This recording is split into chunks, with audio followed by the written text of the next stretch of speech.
Well, welcome again to another Marc Harvill art painting tutorial, and thank you for tuning in.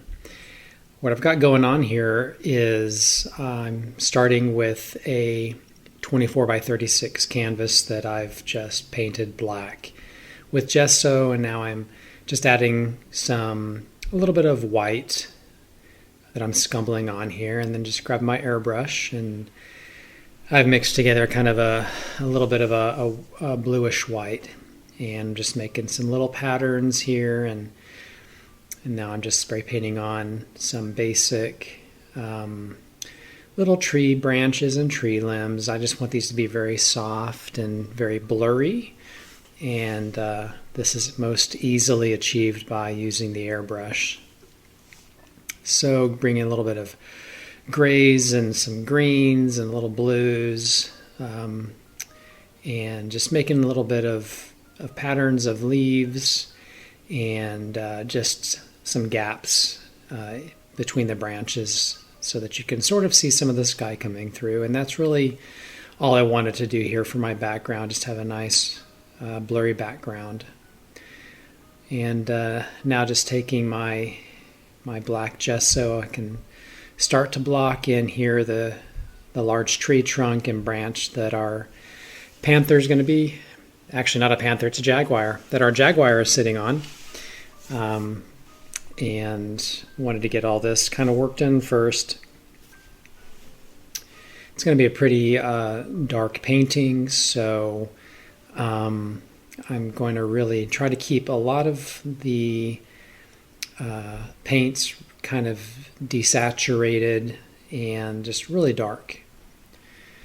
All right, then still kind of using that black gesso, I'm bringing in some basic leaf structures that I want to have poking out of the top of the canvas and sort of be an eye stopper. And now I'm starting on the jaguar, and at this point in time I just wanted to bring in those spots, get that pattern worked in, and then I can kind of work around that as I go.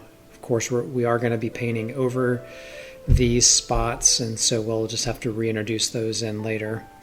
But I just like to start by bringing in those spots, and now working back into the trunk here. I've mixed together sort of a bit of a teal color here, a little bit of a cobalt and teal with a little bit of burnt umber, and then I can bring in a little bit of color here as well. I'm just kind of popping in here some of that black we're going to use for the moss. And now I'm coming over with my bone black. This is a transparent black, and I just wanted to gray out the cat. And now coming back with my tree and texture brush, I've put together a basic sap green color here, and then I'm just stippling on some effects as if it were a little bit of some moss on the trees. And then I use a little bit of cad yellow with that sap green to just sort of get a bit of a brighter green. And coming back to the trunk here, I can start to use some of that teal color and lighten it up a little bit with some titanium white, a little bit of yellow, and we can start to bring in a little more detail on the bark of this tree. And yeah, just trying to get that really soft, not a lot of paint on the brush. And I'm using my filbert brush since it's such a very soft brush.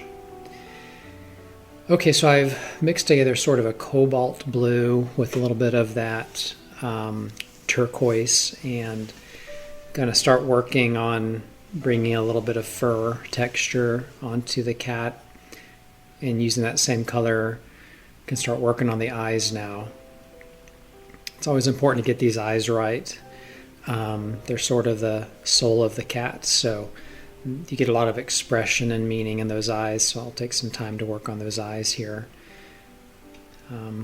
So bring in some of the hair into the ears, and then just using a small round brush to sort of start bringing in a little bit of that cobalt turquoise color, and getting some texture now, some individual hairs, and I'm letting a lot of that gray show through as well, so that we have a good foundation of that on that underpainting. So I've mixed together a bit of a wash here. I want to bring in some shadow, and so I'm kind of glazing a little of that color on as well, where I think the shadows are going to be. So I've got this old round brush that's just got these really prickly little old bristles that I can use. I like to hang on to these old brushes, but I can use them to start bringing in some little hair fibers now, little individual fur, and just a kind of a quick way of introducing that. It's going to have a lot of detail, bringing back those stripes again as well, because we're going to continue to paint over those stripes and those patterns, those spots, and I just want to get those back in here really quickly as well, and I can start to kind of work around them a little bit better.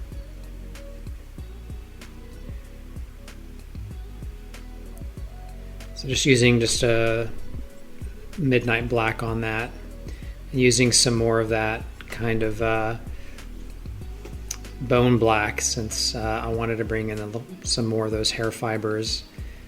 And then I can start painting over those with my bristle brush and bringing in those individual turquoise colors. And this is just kind of the pattern I'm using. This is sort of the process. Then reintroduce the stripes or the spots once again. Not stripes, they're spots. On our Jaguar. And then once I get that, I can kind of just continue to repeat the pattern. I kind of started in the face, then moved to the arms and the paws and the fore region, and then in here get the stomach, and then begin to kind of work his legs a little bit, but just kind of the same basic pattern of introducing these individual hairs. I'm keeping them soft, and then when I go back over them again, I'll continue to sort of sharpen the brush stroke a little more, but that'll kind of give that illusion of thick, dense fur. All right, so we'll bring our spots back once again, just using that midnight black.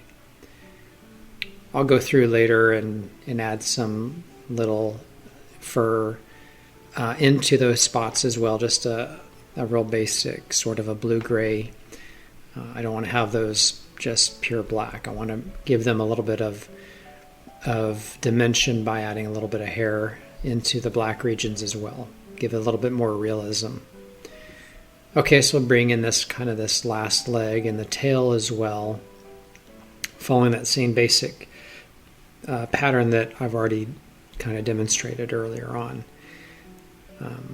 And just, at this point in time, I'm kind of reaching that point now where we've got much of the cat covered now, and I can begin to start bringing in a lot more of that detail. So I'll come back with a lighter version of that teal and a little bit of a little bit of titanium white. What you see me here doing now is I'm just glazing on a little bit of dark from my airbrush. Give it a little bit more three-dimensionality. It's really just a glaze. It's really soft. It's still showing a lot of the underpainting, which is important. I just wanted to darken it up, and I like to do that. But you can paint that on as well. I just like to use the airbrush. All right, so now I'm coming back with a lighter version of that teal, and I can really start to bring in some of the highlights now. Of course, the cat's going to be a lot in shadow, but you're still going to have quite a lot of color, but I'm keeping it very desaturated. But I want to bring in that form, and so I'm just using a small round brush. I think this is like a number 1 round that has a small head to it. And now I'm literally just going through and adding the individual hairs. Still trying to keep them pretty soft, and I'm trying to space them so that a lot of the underpainting can show through. And that can create the illusion of that depth and density into the fur.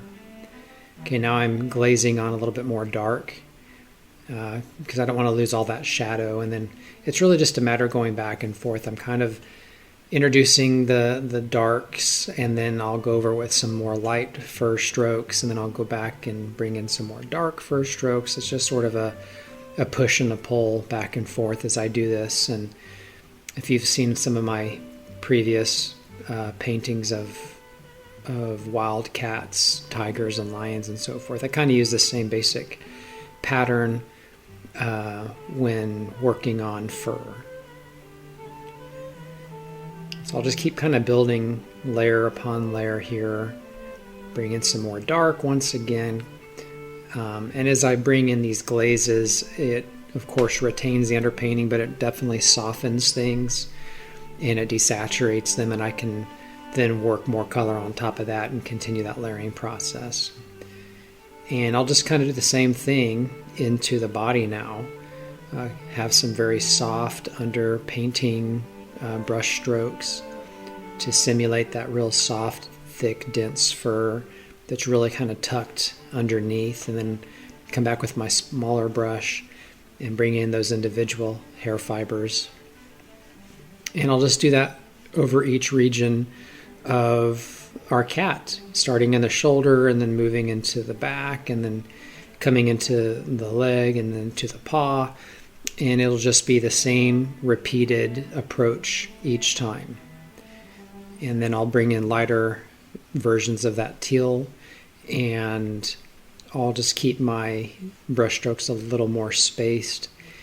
And I'm trying to just create a lot of directions. I mean, obviously the fur is going to, for the most part, lay a specific direction, but it's never going to be all the same. It's going to be kind of all over the place. It's going to be a little bit matty, and it's never exactly uniform, and that will help to achieve that realism by just not having it quite so uniform. Okay, and coming back and bringing our spots back, and then I can work around the spots, and then using that bristly brush I can stroke on a number of really quick little hairs, and then come back with my smaller brush and bring in the individual ones with a lighter version of the teal and space that brush stroke out so that a lot of the underpainting shows through, and that will help to continue that illusion. And it's just a process of repetition. Okay, you can work the back leg now, and these paws here, and the last leg, and then I can get to the tail, but it's still the same approach each time. And then bring my spots back because I might paint over those, and I just want to kind of rework them a little bit more.